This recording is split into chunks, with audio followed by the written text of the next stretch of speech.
All right, welcome back, dear viewers and fellow watchmen. This is episode 1 of a new feature for this channel. We're going to call it the first look with the second watch, where we interview creators on their upcoming projects that they're working on, possibly crowdfunding. And we're really excited to do this new feature. I hope you all like it. And, if this is kind of the content that you enjoy, please hit like, subscribe, bell icon, yada, yada, yada. You know the drill. We're actually doing this in the morning. So good morning, guys. Gary, good morning. See you. Good morning, Andrew. Good to see you guys. Thanks for having me on. Appreciate it. Absolutely. You've been rocking it the past few months. You did the one Kickstarter when you were on our show, and now you're gearing up for another one. Yeah. I've been this summer, right? I'm a school teacher, so I've had the luxury of a few months off from school, and so I really put pedal to the metal to go from the color out of space, which thank you so much for having me on for that one. I've been grinding to get my next issue out, and I'm literally going back to pre-service today, and doing before kids come, we have like a week or so of teacher meetings and stuff, and I'm going back to that today and launching this new one tomorrow. So made it right there. Yeah. So thanks. Yeah, thank you so much for helping me to get it out there. We have 2 schools and within 6 blocks of us, and the traffic in our neighborhood has increased tenfold this morning. Everybody's getting ready. Football practice is starting. Anyway, nobody cares, but sorry, right. You have to go back to work, man. No. It's quite all right. It's such a hard thing, right? Yeah. Anyway. But I'm happy to come on and share a little bit about the new zine that I have for you today. Yeah, well, why don't we jump into it? Because and I'll share it. Sure. Yeah, absolutely. I just want to start off. I absolutely love the cover. Servants of the Dragon Lord. It's totally throwback to like old school sword and sorcery, and in light of WotC's recent announcement and how far they have fallen from a traditional sword and sorcery. This is really nice. In the morning. Yeah. I'm definitely here to do my small part to fill the void, right? But I will say once again, like I did last time, big shout out to Alexei Gorbut, who does these amazing covers, give you pull you back to the 1970s and 80s in terms of comic book covers and stuff like that. And at least that's how I perceive it. You guys saw, and those that haven't, he did my prior zine, The Color Out of Space, and which so I absolutely love. Yeah, it's a fantastic cover. I'm super lucky that he actually responded to my emails. I feel very honored.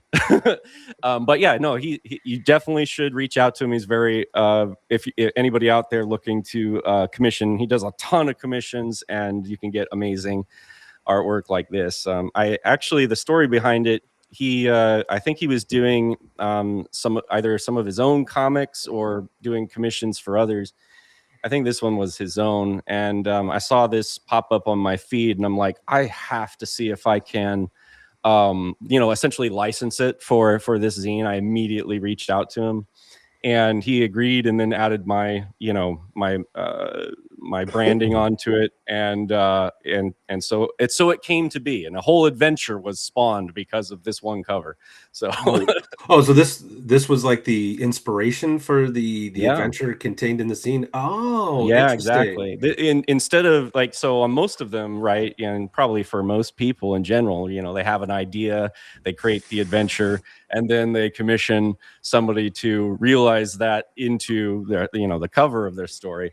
This one went in complete reverse, right? So I saw this, and then as soon as I saw it in his Instagram or on X, I'm like, my gears started turning, and I already I had all this lore light develop in the background, and so I'm like, I gotta lock this in so that way I can make it the main focus, the feature adventure for it. So Yeah, well, that's it's stuff like that is why I always ask that question, the Mm, Appendix N question on our show when we're talking to someone for the first time, because I remember back in the day, I'd be especially in third edition days, yeah, I'm poring over all my books, coming up with trying to come up with ideas or brainstorming, and like I'll be like, listening to music, but then all of a sudden some song will come on, right? And I'm like, yeah, whoa, this would be great background music for, and then this like scene or this bad guy or whatever. So yeah, inspiration comes from, a variety of places. So absolutely. I think that's awesome. And I do absolutely love this. So Yeah, I very good. mean, it's been getting great feedback on everywhere that I posted it. So many folks, really same thing as you said. Call back to those sword and sorcery days. So yeah, I'm glad you enjoy it. Shall we? You want me to dive into it then? Yeah, yeah, Yeah, sure. Please, cool. man. Please do. All right, Please do. you got it. So I'm going to click the 2-page view. I think that does that show up good on your end? Yeah. Looks Oh, like it's it great. does. Yeah, so this version that you guys are seeing today is what I'm calling version 0.9. It's basically done. It just needs to have like some editing passes, and there's just a couple pieces of artwork that need to be deployed, and then need to go back through and like change some page numbers. Not a big deal, but like for example, writing my full intro, I do that last. But yeah, so in this zine, I'll just pause on the table of contents, and what I've been and for those that have seen the prior interview for the Color Out of Space, in these my most recent iterations of Grim Games zines here, I'm trying to do both adventures and player facing content. And I part of that is, of course, I want to it's in my self-interest to have it applicable to multiple audiences, but Right. I lead from where is the inspiration coming. That's always what comes first. So I got hit with the inspiration on the adventure portion, but I also have like based upon my table experiences, what are some of the things that I'm inspired because of my players and sort of the needs. I wouldn't say needs or wants, perhaps, of what is arising. And so, like two of the fan favorites at my table are the Ranger and Bard from the Curse Scrolls zines in Shadowdark. Also, in the latest Player's Guide to the Western Reaches that just dropped. And so, I wanted to add some new abilities for those, as well as while I really like the direction Kelsey took with, like, in her mind, in her setting, a druid is simply a neutral wizard. I think that's really cool. And like a chaotic wizard is a sorcerer, a lawful wizard is I believe a mage or magus or something like that. And but I my table every time I have at least one of my players, whether it's at my school or in the campaign over here, campaign over there, a classic wild shaping druid has been in high demand, and so I was like, I'm gonna write it. Right So on. yeah, and so far, my friends have been enjoying it. So that's kind of like the basis of the zine, and we can go through it a little bit Yeah.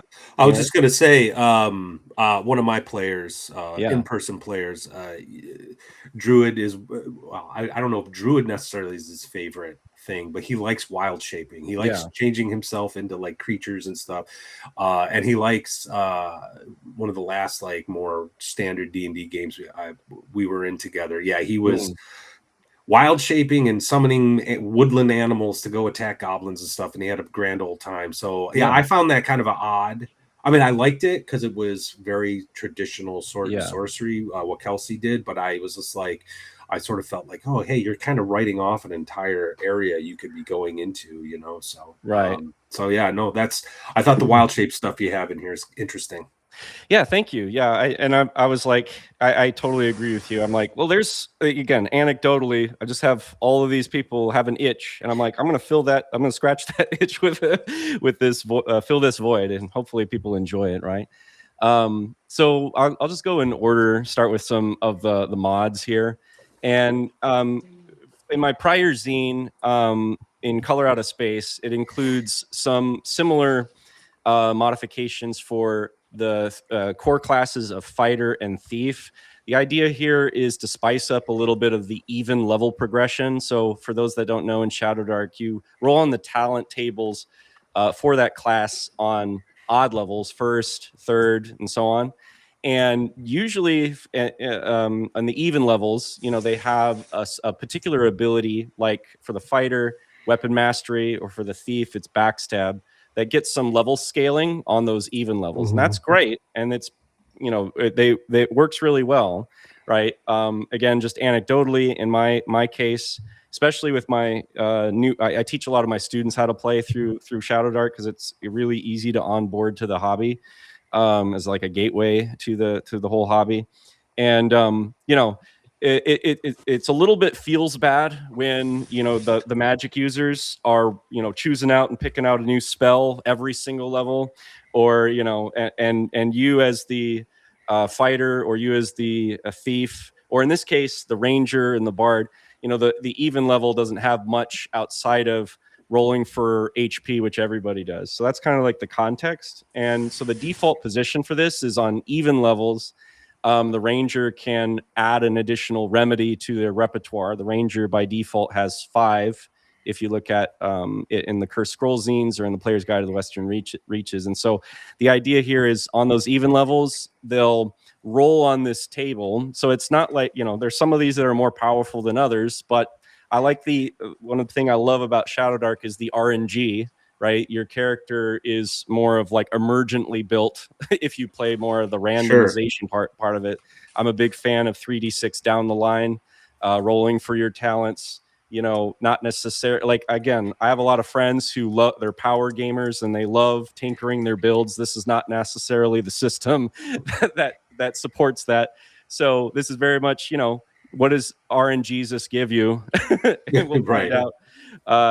But you know, I provide a few pieces of guidance here for those that, you know, want to do more or less from that default position. Maybe you think this is too powerful to add to the ranger, so maybe you only make them learnable during downtime, which is, again, you know, you have to do learning in downtime instead of carousing. So there's a trade-off there that's pretty, in my opinion, pretty balanced. I think that's a great idea, actually.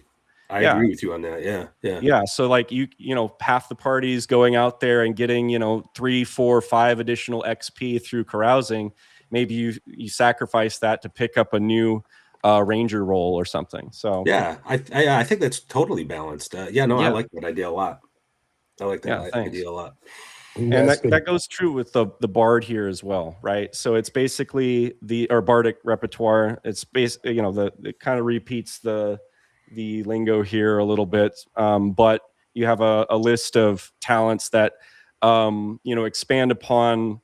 The bard has like that fascinate ability and the ability to hand out luck tokens, and magic dabbler. So that it has this, you know, what I like about the bard is it's not I don't like caster inflation. I like the idea that there's some caster deflation in this system, and that the bard is not a full caster. It sort of, again, dabbles in that. And so in that spirit, a lot of these abilities are like magic curious and or build upon, like some of them build upon the fascinate ability. So when you use the bard's fascinate, you transfix a certain amount of targets, and it's balanced in the way that you can only affect people like half your level rounded down. And some of these songs or some of these abilities, you know, have to be done when you have completed your focus of that. So I think they're pretty cool. Yeah. Well, number one, I am in complete agreement with you on the magic inflation, as you put it, with like 5th edition. I think that's actually one of the reasons why 5th edition just became not classic D&D, is because everyone could cast spells at some point. It was actually the other way around, where non-casters were rare. So I do agree with you. Like, I like what she did with the bard. And I like what you're doing here with the bard and the repertoire and the ranger, the new ranger abilities that they can learn, the remedies you call them, and then I told, as soon as I saw this section of your zine, I'd completely connected to the prior zine where you were doing that with the Fighters of Thieves, and I think this is a really interesting addition to the game. This is actually one of my favorite things about your zines, is that it's providing something different that builds upon what's already there. So I do like this a lot. Thanks, man. Appreciate it. And yeah, so you know, these have been really fun to design and explore at our table, and I hope to keep doing them. You know, there's a lot of new classes that have dropped in the new player's guide, and I'll probably continue to, you know, find inspiration there and continue to have it as a recurring. You know, it's usually a couple pages each in my future zines, as long as there's still some font of inspiration to draw from. Yeah, it'll keep coming. So why don't we go ahead and take a look at the character section? So now, like in the prior one, I did 2 classes, right? I did Alchemist and Barbarian. In the Color Out of Space, the Alchemist took heavy inspiration from like Western alchemy. It had a lot of like turning some objects into others, you know, silver, turning stuff into silver, turning stuff into gold, all kinds of like elixir of life, philosopher's stone, all that kind of stuff. And then also the like a classic sword and sorcery barbarian. And then this one, I decided to, like I said earlier, we're going full hog into a traditional druid, at least from, you know, I guess 3.5 on. I'm sure that, you know, before that they. How far back does wild shaping go? You guys are more experts on that than I am. Oh man, I think wild shape was actually. I think that was more of a modern thing. I know. Modern thing? Yeah. I know the druid from VX was just like a high level neutral cleric. Yeah, that's right. Okay. And then in 2nd edition, they did get their own class, but they were a spell. I don't think they had wild shape. I think they did get access to like polymorph self. Yeah. Okay. But I think they were more of like a nature cleric that was friends with the animals and stuff, things like that. Right. Yeah. So so this one here, you know, picks up a little bit on that, and but also like you know, that wild shape component that I've seen since you know 3.5, 3.3.5, I think, and but I think the big difference. I'm just going to cut straight to it. The wild shaping here puts the wild back in wild shape. Okay, so like speaking to that RNGesus, when you choose the wild shape here, you roll on a table for it. And so like, and it's based upon your druid level. So these can get really powerful, but again, at the same time, you know, you can be, you don't know what the primal energies are going to give you when you tap into that. So when you are like level 1, let's say, you know, you're starting out, and when you're deciding, okay, I'm going to wild shape, I'm going to become that creature for 5 rounds. Okay, I roll a d12 and let's see what happens. Maybe I show up as a rat or the cobra, or you know, the badger actually has 2 attacks at level like that as a level 1 creature, so that's pretty powerful. So I tried to power scale that a little bit. Some of that is the I just looked at the creatures in the core rulebook and put a spread there. And you know, some of these choices might seem for those that are you know, thinking about druid, and typically a druid is wild shaping into like creatures of the forest maybe, or elementals. You know, I just decided to take the monster section of the core rulebook, and you know, some of the mystical creatures are also available to you when you wild shape. And you know, I wanted to keep it, rather than writing a bunch of like monsters that you would think like that aren't in that section of the book, like to, you know, getting all of the different wild animals from cheetah to lion to tiger to bears. Oh my. I decided to just use the monsters that are there, because I like to have all of my zines point back to just one book, or just like 1 or 2 core books. So that way it's not pointing to like 5 or 6 different supplements. Sure. And also because it's a smaller zine, you know, it doesn't have a ton of room to have, you know, 20 or 30 different characters to transform into. So it's very simple to just crack open the monster section and use what's there. But I encourage players to, like, hey, you rolled the badger, but you and your DM could simply like reskin that as whatever comparable size creature, and like just use its stats. It's not a big deal, right? If you get the giant centipede, just reskin it as some other creepy crawler and use its stats. It's not a big deal. But what my players love about this, again, that wild aspect to it, you can roll and get like a pretty crappy monster sometimes, or you can, when you roll high, you can primal surge to a higher table than you can qualify for, and have these big spikes.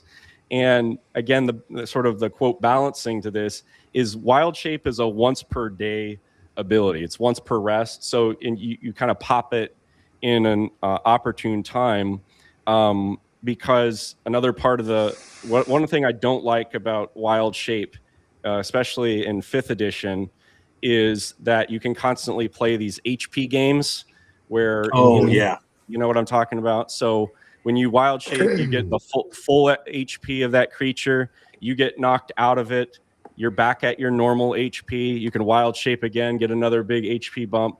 And so in this, you wild shape into that creature, you get that HP of that creature, but if you get KO'd while in that wild shape form, you revert back to your normal form and you're dying. So you're going through the typical death timer stuff. So I feel like you know, that's where I wanted the druid to be. You can still benefit from like timing this when you're like low health, and then I'm gonna roid out or rage out. Oh, that's barbarian. You're gonna transform out and become a big creature and try to change the course of the battlefield. So it scales up into like the different leveled creatures. You know, like the boar is a level 3. These kind of correspond to the druid levels. Manticore level 6, and then so you have these moments where you can really spike into something huge to you know, change the course of the battlefield. One of the most recent experiences of this, my table, they were like I think they were a level 3 druid, and they power spiked twice. They and came, you know, in the battle and transformed into a level 5 hippopotamus. So it was, you know, it was really a memorable moment, right? They just had these like lucky rolls, and they power spiked into that. So that was really cool. But at the same token, like the further you go up on these tables, you can also devolve as well. So you can roll lower. So that's that part there is I think in the spirit of Shadowdark a little bit. Again, that RNG. But what do you guys think? I like it. I like it. Yeah. I definitely like how you can sort of like critically, not necessarily critically fail, but you can roll low, and you know, you might be like a 4th level druid, but then due to the primal energies and some bad luck, you end up morphing into a rat. You know, right? Yeah. I like it when magic is just a bit unpredictable, not totally crazy, but there's always kind of that chance. You know, I think that's a good decision to make. And that's like it's kind of in line to the, you know, magic is supposed to be volatile in this system, and so I wanted to make sure that that was translated into the druid here. So yeah.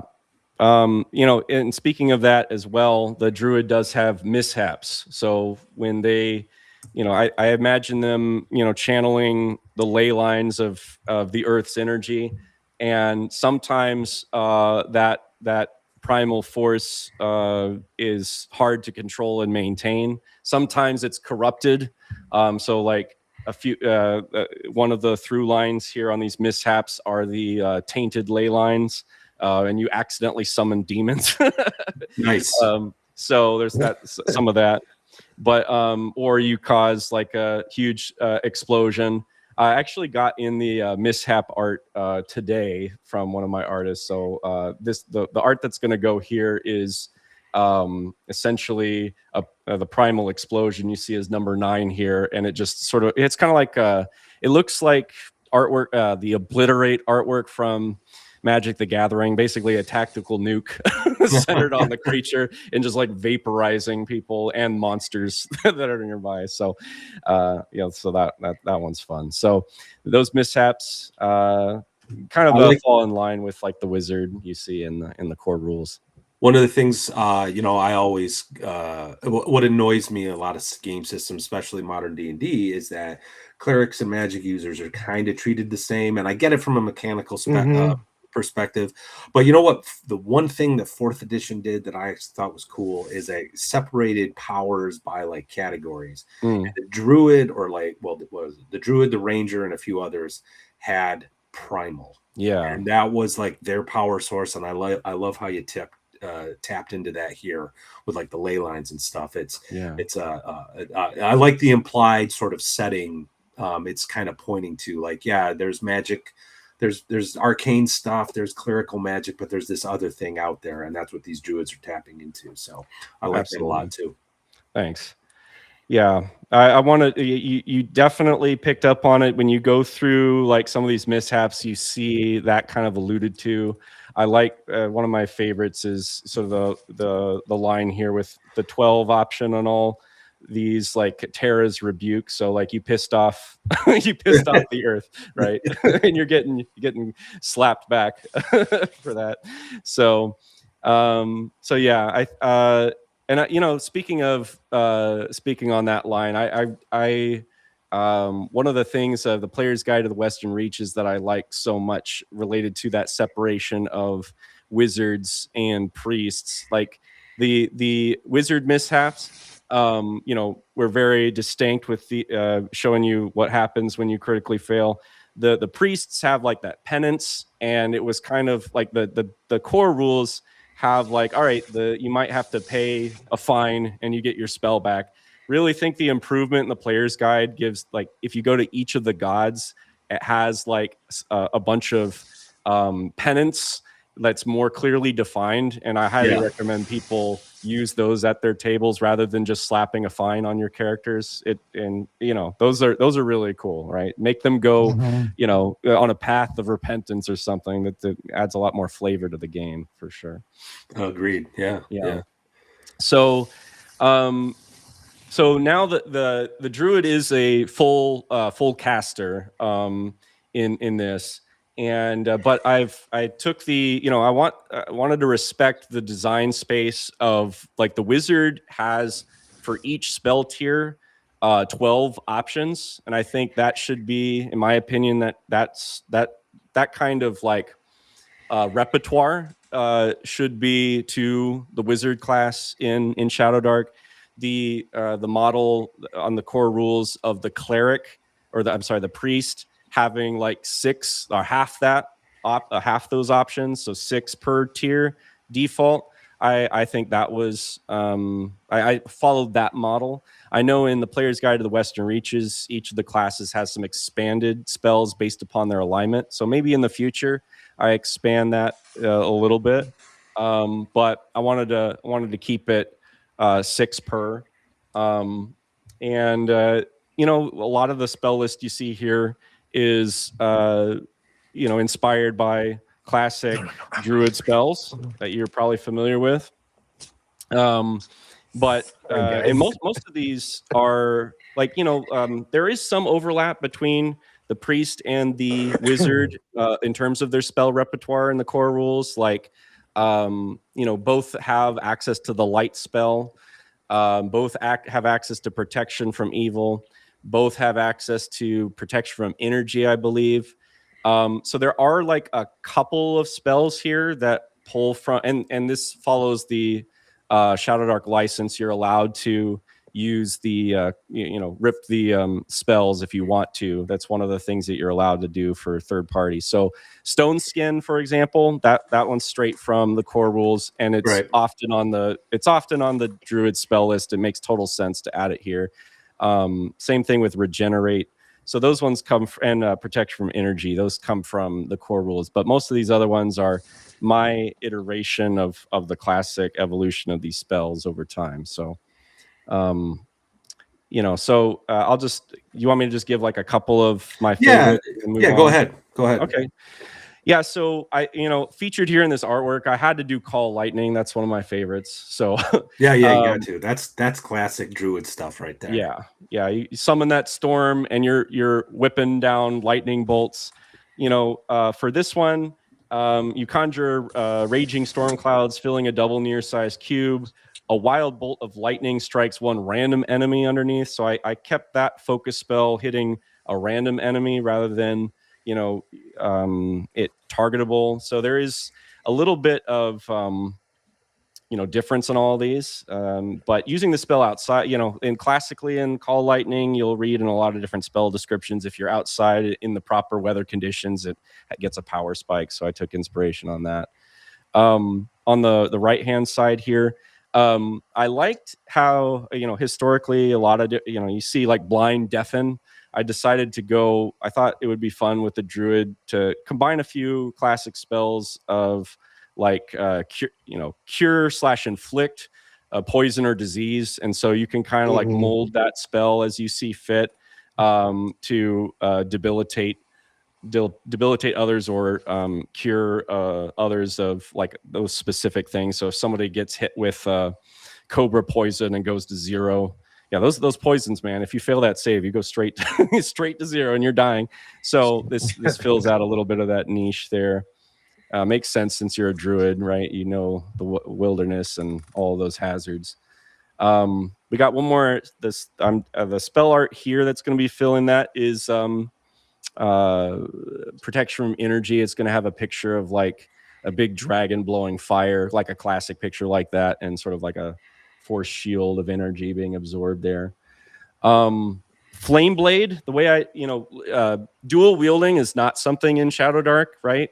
But what I decided to do with this spell is kind of like the melee version of Acid Arrow. So Acid Arrow, when you cast it on somebody, you can focus it every turn, and it keeps that festering wound going, and you can still cast other spells as the wizard, right? While you focus the damage on that. So for the Druid here, you have your Shillelagh in one hand, you cast Flame Blade and immediately get that strike, right? And it's just a cast. So you roll it, you hit that DC 12 because it's a level tier 2 spell. Boom, you slap that guy for D8 damage, kind of like the Acid Arrow at range for a D6. And if you maintain focus on this, you can get that free strike off against somebody in melee. So it's modeled after Acid Arrow and kind of like a pseudo 2-weapon fighting, but not really. So speaking of Shillelagh, that's one of my favorite Druid spells, and I'm just looking at it right now. I like what you did with it. You basically turn your staff or club into a +0 magic weapon that does D6 damage with advantage on the damage roll. I like it. Yeah. It's kind of like the magic missile for the Druid, right? It's like this thing that's going to be able to, once you hit with it, a good chance you're going to do good damage with it. Oh, I like it. That's like I said, it's one of my favorite spells from the Druid list. Yeah, it's classic. I decided that should be like the priest gets turn undead, right, as a baseline. Every Druid begins play with Shillelagh, and looking at in terms of the design space here, right? The staff and the club are D4 weapons. So hey, this could turn it into a D6 weapon, which puts it comparable to a short sword and spear. And then how can we, sort of what was a little bit extra boost, because you're competing with like Holy Weapon and some other tier 1 damage buffs. Giving that advantage on the damage roll, I think, is a nice course of action. Keeping it as I think keep adding that magic weapon piece is nice. So that way, because there's a lot of enemies that can only be affected by silver and magic. Right. So that taps into that, but keeping it at a +0, I think is the right place. Otherwise, if I made it +1, it's more it's more powerful than holy weapon. So yeah, it's kind of where that came from on that. So real quick, I just have to say this before I forget. I just want to say thank you so much for putting some color into a Shadowdark expansion, Shadowdark adventure. Like, I'm just you're talking and I'm liking everything you're saying, but what I really appreciate is just a splash of color. So thank you very much. Yeah, thank sorry, you. Go on. No, I appreciate that. Yeah, like, look, I am a big fan of the aesthetic. There was a big draw for me when buying Shadowdark. It hit me at the right. Like, I'm a huge fan of the game Darkest Dungeon. I've told you that before. It feels very like, and it was such a surprise to me to find out she's never played it. Right? I know she gets constantly recommended to play it. But and yes, like that old school vibe of the black and white, perfect. But I really like color, and I wanted to tap into that. Not every piece is color, right? But of course, everybody out there who wants to maintain that pure black and white aesthetic, I always provide that option in my Kickstarter. So you can order all of my work in black and white. You can order all the work in the color versions do have both black and white and color pictures, but I'm glad you appreciate that. Yeah, I do very much. Sorry to interrupt you. Go ahead. No, please. You guys are the interviewers, so it's your show. So yeah, I mean, I guess just a couple others here. Like the spell staff, which is I took some inspiration from. I cracked open the Pathfinder First Edition book and 3.5 and other resources, and I'm just looking at all these different Druid spells that throughout history. And I really liked the idea of like this is a uniquely Druid spell. It was only on the Druid spell list, and essentially you can store a spell in your staff, right? And I wanted to have that element. I thought that was unique for Shadowdark, but also kind of like having it not as a counter spell, but kind of like a magic absorption. So you get hit by, let's say, a wizard's fireball or some sort of holy strike or whatever. You could store that spell in the spell staff and like at some point in the future throw it back at somebody. But the balancing piece here is anytime you have to have the staff equipped, and once you stow it, once you're not holding it, that magic's lost. But so that's a high tier spell there that I really enjoy.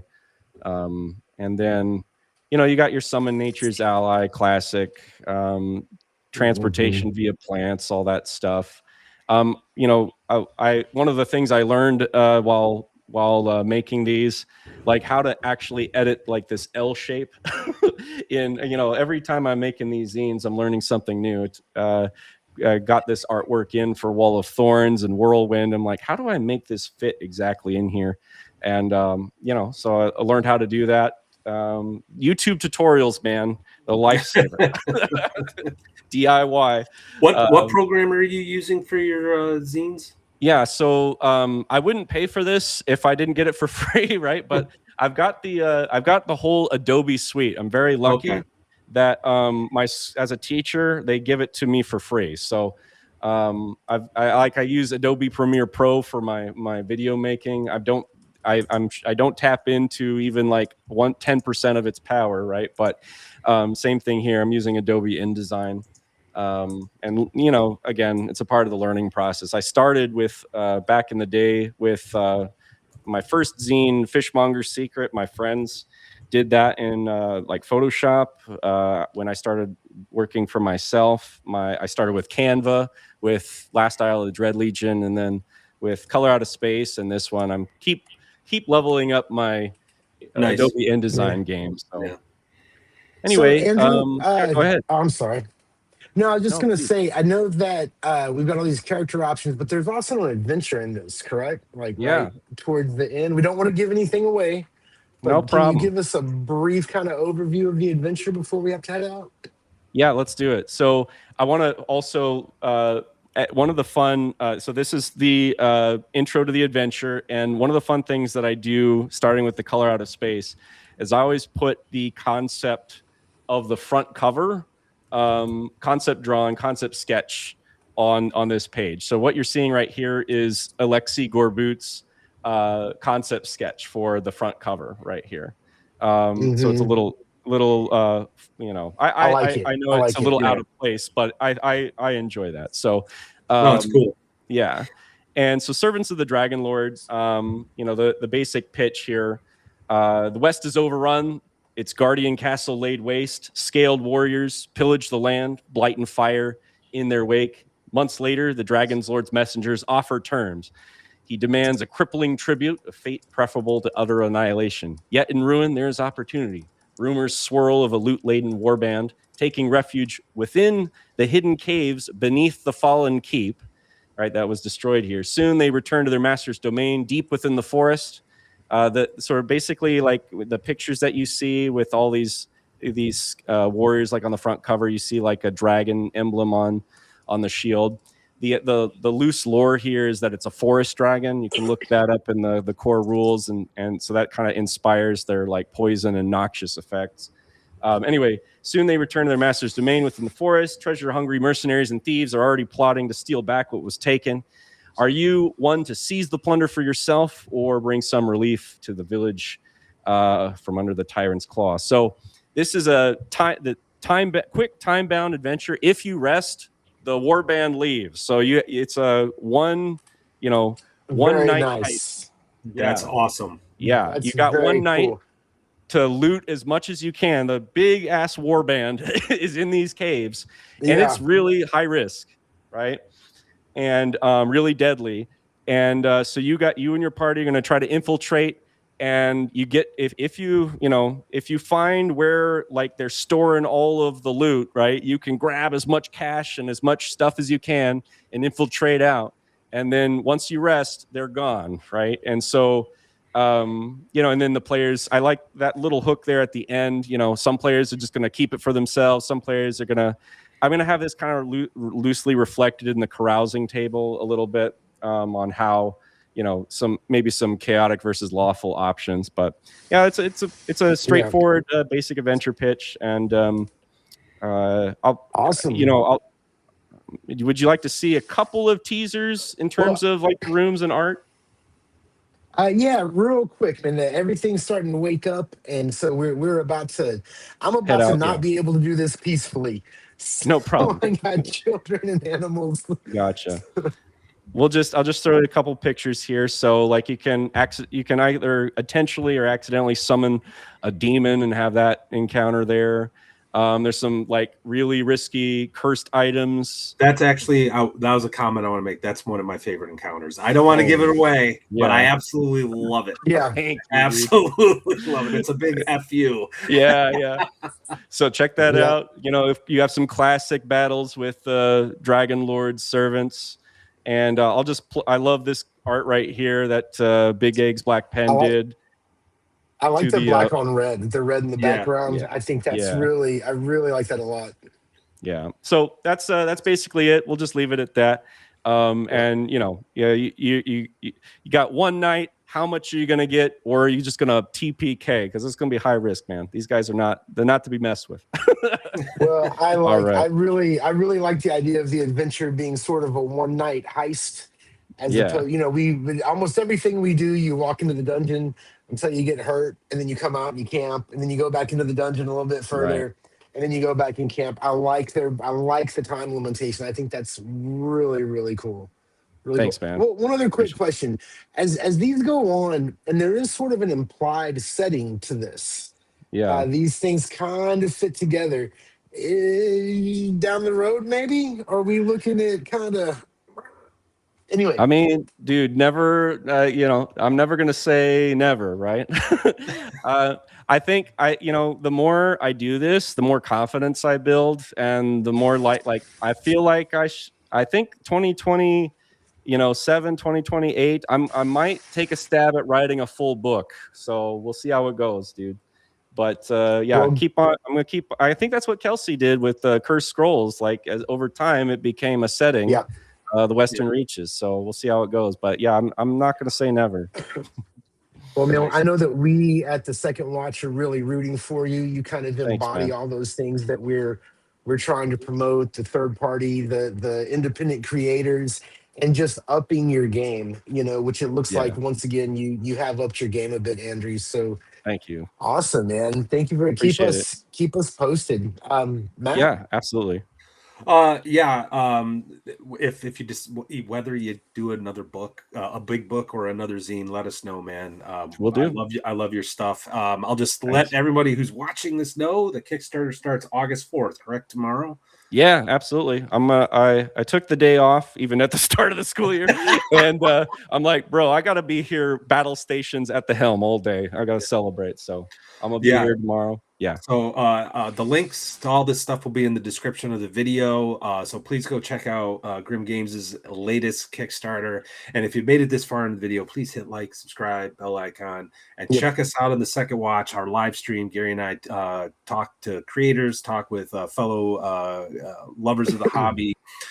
Friday nights, 10:30 Eastern Standard, 9:30 Central on this channel. So, but Andrew, thank you so very much. Best of luck to you. And I think that's it. That was our first look. Hey, thank you so much for having me on the show. Thank you so much. Good luck to the new the new channel upgrades. And thank you. I'm very honored to be the first test dummy for it. Right on, man. All right. Take care, everybody. All right. See you later.